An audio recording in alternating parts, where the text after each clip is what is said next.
John Fredericks Show, and I thank you for listening to us this morning. You know, as we go into this holiday season and after we pass Christmas and move on to New Year's, there are some enormous challenges that we will face as a country. Many of us today, unfortunately, we have lost the concept of oftentimes having news media that reports facts, and so oftentimes we're getting conclusions, and it's very difficult to find out what's accurate and what's not accurate. Also, it's very difficult sometimes to really look at strategic planning versus philosophical differences. And one of those pieces of legislation that I think brought a lot of that out was this recent funding bill that was passed by the House and then by the Senate.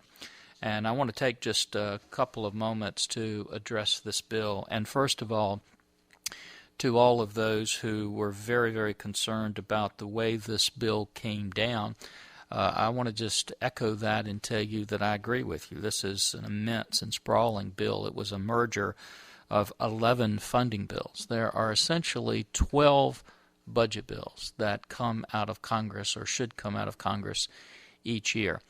While this was a bill that was brought before members of Congress literally hours before they had to vote on it, many of the provisions in this bill had been worked on by members of the House and actually members of the Senate for almost an entire year, especially the portions of this that related to the national defense of this country. Now, it was unfortunate that while the House had passed almost half of these bills by regular order in the way they should have gone out, the Senate had refused to pass even one. So when this vote actually came down, I think it came down about 9 o'clock on the night when the government was going to shut down, you were presented with three choices. One of those choices was to vote to pass this bill and the funding provisions that were in there. The second one was to not pass the bill and risk that the government would shut down and somehow the other hope that this would create leverage on the President and the Senate to change their mind about provisions that many of us felt needed to be changed. And the third one was to hope that there would be a continuing resolution that would come up at the last hour. No one knew exactly whether that would happen or not. That would have kept the government open perhaps until February of next year. Now, there's a huge difference between all three of those. The first one is that I have a lot of individuals that I have a lot of confidence, that I trust a great deal, who believed that if we shut the government down, that would be able to force the president to come to the table and to somehow agree on things that were important to us, specifically changing Obamacare and particularly his stand on immigration. There were others who felt that he would not do that at all. I just believe that it was a dangerous stunt for our military readiness to have the furlough of civilian workers, a shutdown of essential services across the whole government. While some felt that these effects were acceptable outcomes to be used as leverage against President Obama's attempt to circumvent Congress with his executive amnesty plan, strategically, I disagree. Philosophically, however, I'm in complete alignment with their goals, and I appreciate the opportunity to point out the distinction that I have. The legislation that passed contained several crucial provisions in it that could never have been in a continuing resolution. A continuing resolution simply keeps the government going, spending the same amounts of money that were appropriated last year, but it does nothing to change the effect of the laws and to have some incredibly important provisions that would not have been included. And let me walk through what they were. The first thing is that from day one on the passage of Obamacare, I have said that strategically what we should have done is go to the heart of Obamacare, which was the Internal Revenue Service. I actually wrote the first piece of legislation that would have cut funding from the Internal Revenue Service. If you take away the Internal Revenue Service and their clout, Obamacare can't continue on and can't do what it's doing, and it will force people back to the table to change it. In this bill, we were able not just to cut the Internal Revenue Service by almost $350 million. That is, we rolled it all the way back to the funding levels the Internal Revenue Service had before President Obama came into power. But we actually were able to force the president to sign that into law. So it wasn't just some theory, it wasn't just rhetoric. We were able to substantially cut the Internal Revenue Service, which I think is going to have a huge impact on Obamacare and lead us to next year to actually do some strategic things that will change this terrible piece of legislation as opposed to just posturing about it. The second thing that's important to note is that many of our farmers have suffered tremendously because of the overreach of the EPA. And we were very, very concerned about what the impact that the EPA could have on some of our farmers and what that might be happening to them. And this provision actually cut the EPA and modified the rule of overreach that they were having on our farmers. And not only did we get that, but the president was forced to sign that into law. The third thing that was vitally important was what this was able to do for the national defense of this country. Last year, the president proposed, and he could have done this, to cut out an aircraft carrier from our fleet of ships around the world. As I have pointed out at the beginning when we were talking earlier this morning, Admiral Locklear says, and he is in charge of the entire Pacific Command, that if we get down to 260 ships, we will no longer be a superpower, we will be a regional power. If we let this administration do the plan that they had for shipbuilding this year, by their plan we would be down from 289 ships this year to 274 ships next year. And 11 of those ships were our cruisers, which is the heart and muscle of our aircraft carrier groups. Those 11 cruisers alone contain twice the entire firepower of the entire British Navy. And they would be beached, they would have had their radar off, they would have had their electronics off, and they would have been demanned, which basically means we would be only 3 ships short of where Admiral Locklear calls us a regional power. Based on the work we were able to do in my subcommittee last year, we were able to save that aircraft carrier, which was enormously important for the national defense of our country and enormously important to thousands of jobs in Virginia.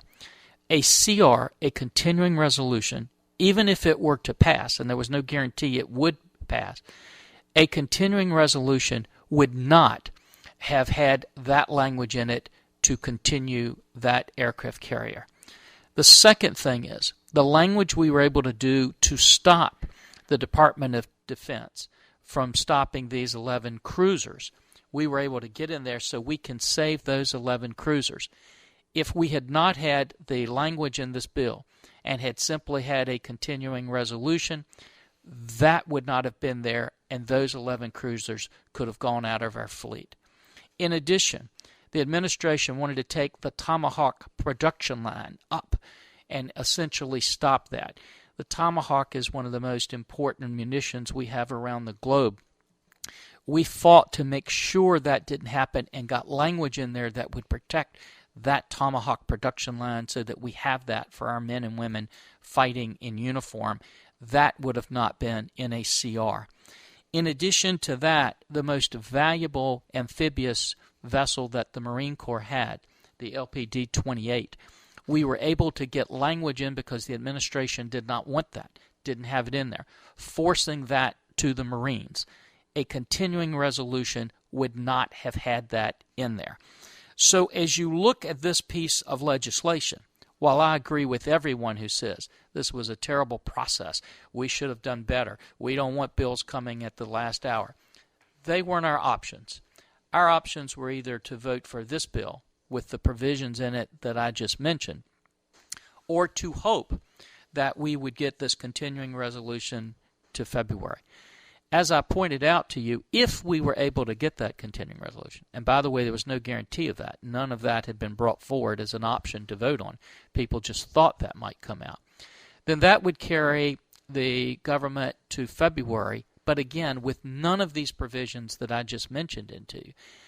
And it would be impossible to have budgets for national defense that could have been created from January to February.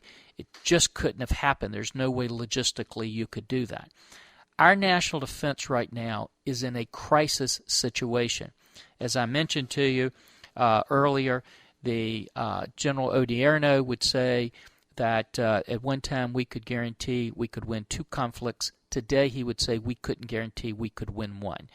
The United States Air Force today has the smallest fleet it has had since its beginning and since its history, and in just 5 years that inventory will decrease by 50%. And the Air Force would testify they can no longer guarantee air dominance if we're in a fight. And as I mentioned to you, the number of our ships are dropping dramatically. Many people think that all we have to do is catch up. The CNO of the Navy would tell you, if we miss these windows for these vessels that I'm talking about, you can never catch back up because the scheduling on the out years would just be impossible to do that. Final thing that I want to leave you with on the concerns for this. Many people ask, well, have you changed your mind on immigration? Absolutely not. I was against what President Bush tried to do to expand immigration. I've certainly been against what President Obama has done. I tried to put an amendment on this bill that would have stopped him from implementing any of the provisions he's intending to implement. But I want to also point out that in a rush to pass the funding bill, many did not realize that the USCIS is an agency that is approximately 97% fee-funded, meaning that only about 3% of its budget is funded by Congress. Withholding funding for the USCIS would not have stopped the President's executive amnesty. The agency would have continued to operate. That 3% of budget funds our nation's E-Verify program, which ensures the legal employment of those working in the United States, and a grant program used for naturalization-related initiatives such as English training. Cutting off funding to the Department of Homeland Security would have almost no impact on President Obama's tool for executive amnesty. It would, however, have had the adverse effect of halting funding for our Border Patrol, a prospect I find very dangerous. So all in all, I think it's important to note there were some enormously important things for our men and women in uniform that this bill contained in it that could not possibly have been duplicated if we'd had a CR that had carried us to February. I want to also point out we did not fund Homeland Security, which will give us the opportunity for Homeland Security to put the riders in necessary to prohibit some of the actions of the President related to immigration. It will give us next year an opportunity with both majorities in the House and the Senate to pass legislation that will curtail some of the actions he's taken. And as I mentioned, by cutting the IRS and by getting strategic plans on what we do with Obamacare, we may no longer just be in a rhetorical battle about Obamacare. We may actually be able to do some things that change that bill and turn it around for the enormously difficult impacts it's having on this nation and on our economy. And the final thing that I want to point out to you regarding national defense is some people say, well, why does all that matter? Well, it matters a lot because we have 9 shipping lanes around the globe. We're stretching ourselves on being able to, or actually choke points around the globe. Any one of those, if we lose, have enormous impacts, both to the national security of this country, but to the cost. One choke point alone, the Strait of Hormuz, if we lost it, It's 35% of the oil in the world. CIA says gas would go up in the United States to $7.50 a gallon. In the next 10 years, two-thirds of all the trade in the world is going to go through the Asia-Pacific area. Today, 95% of all the international financial transactions in this country don't go by satellite, they go by underwater cable. 85% of all the goods sold in our stores come over the surface of oceans. If we don't have a Navy that can defend and protect those, we are going to be in a very, very difficult shape, and the only Navy in the world that can do that is the United States Navy. Now, that's on a backdrop of the Russians currently creating more capability and capacity than we have seen them build up since the Cold War. It's on the backdrop of the Chinese spending more money than we have seen them in years, to the point where in just 8 years from now, they will have 82 submarines in the Asia-Pacific area. We will only have 32. That right now they can put one of their anti-ship surface missiles that can actually hit us further out than we can hit them. And when you look at that overall backdrop, I think one of the things that is important to us is that we make sure we begin turning national defense around on this country.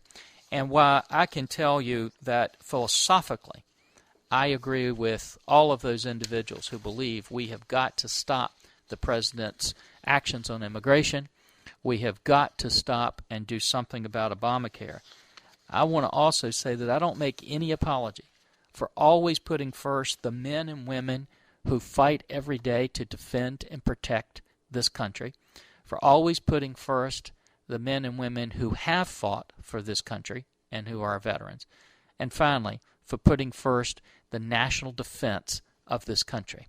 Because if we don't get that right, none of the other stuff is going to be important anyway. Now, having said that, I want to reaffirm my commitment to make sure that we stop the actions this president's done to eradicate the rule of law by overriding and going around Congress on this immigration proposal. We plan to continue to do that. We're going to work hard to make sure that's done. And I want to reaffirm my commitment to make sure that we change this Obamacare that is absolutely destroying the healthcare system and the economy of this country. With that, I also want to tell you that there are a lot of great things we have looking forward as we go into next year, including getting the Keystone Pipeline, which is going to be up front, trying to reform the tax code so we can get our country economy going back and creating the jobs that we need across this country. And then, once again, rolling up our sleeves to make sure that we do things the way the Constitution decided and says that they should be done, instead of unilaterally deciding the end justifies the means. Have a Merry